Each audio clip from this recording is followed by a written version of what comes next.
Comment j'en suis venue à réaliser cette pose? Il y a quelques semaines, j'ai voulu me lancer un défi pour Halloween et j'ai donc participé au concours de la grifferie sur Instagram. Je suis tombée sur le thème d'Halloween, donc ça tombe bien. Au départ, je n'avais pas vraiment d'idée et puis finalement, j'ai choisi Pirates des Caraïbes comme inspiration.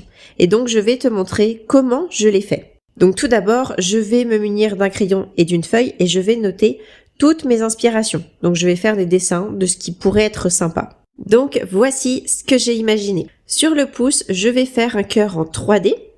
Sur l'index, je vais faire la clé qui ouvre le coffre du cœur. En troisième, je vais faire Davy Jones.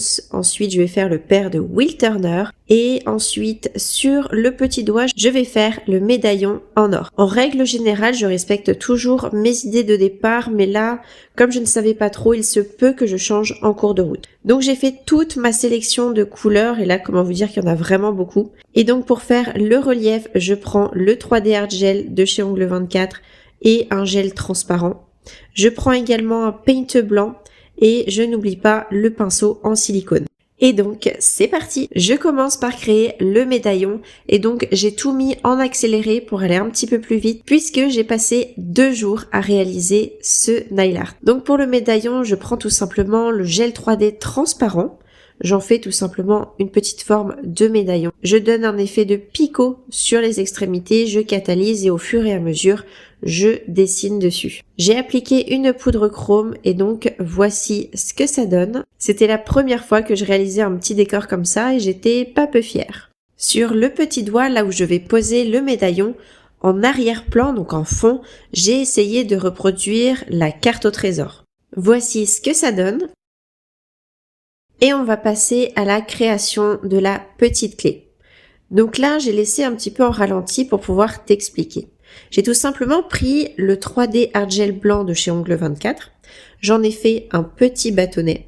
Et ensuite, à l'aide de mon petit bâton en plastique comme celui-ci et un petit peu de cleaner, je viens tout simplement travailler la matière jusqu'à avoir le rendu souhaité. Il est vrai que ce n'est vraiment pas facile étant donné que c'est très petit, mais le résultat en vaut la peine.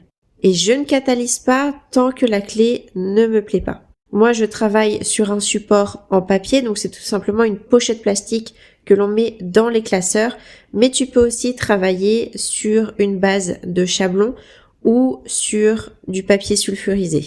Et une fois que ça me plaît, je mets à catalyser 30 secondes. Une fois catalysé, je ne dégraisse pas le gel 3D et je viens tout simplement appliquer du vernis semi-permanent pour donner de la couleur. Et ensuite, je catalyse régulièrement. J'ai appliqué une finition mate et voici ce que ça donne. Ensuite, j'ai créé les tentacules qui vont tenir la clé.